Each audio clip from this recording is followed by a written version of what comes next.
Let's talk about non-toxic tampons. So you probably saw the study recently about toxic heavy metals being found in tampons. It definitely made the headlines. So the first piece of advice for you I have, if possible, is to just not freak out about this. Heavy metals are in our soil. They contaminate a lot of things and there's only so much we can do about it. So, I recommend just like doing what you can control and maybe not being super perfectionistic about it, because there are a lot of things that you can do to reduce your toxic exposures from tampons and other menstrual products. Now, they did find heavy metals in both organic and non-organic tampons. So switching to an organic tampon might not be a perfect solution in terms of heavy metals specifically, but organic tampons they tend to have less of other types of toxic contaminants like PFAS, plastics, potentially pesticide residues. So like in my opinion, choosing any organic tampon is generally overall better than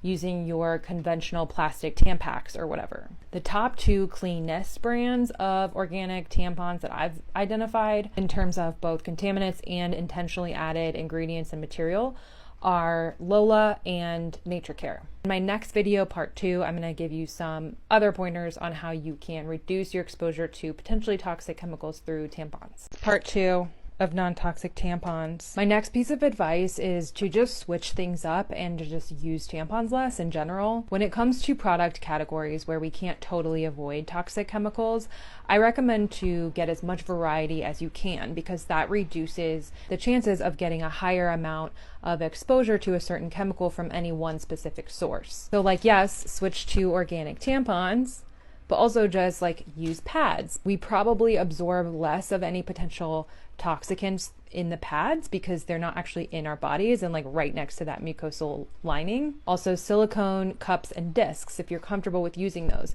just make sure that it's made from 100% medical grade silicone from a reputable brand. And then period underwear is a good option as well. You may know that Thinx got in trouble several years ago with a lawsuit because they found PFAS in their period underwear. But because of that, a lot of brands now actually test their underwear for PFAS to make sure they're not contaminated now. So that's something good that came out of that lawsuit. My team and I have tested several different brands of PFAS-free underwear, and so far our favorites are Revel Cares, Tomboy X, and Lilova. So yeah, just switch up your menstrual care. That can help to reduce toxic exposures from any one specific place. And yeah, let me know in the comments if you have a specific favorite non-toxic organic menstrual care brand, or if you have a question about a specific brand, because I've looked at a lot of them and I can tell you what I think in terms of how non-toxic the materials they use actually are.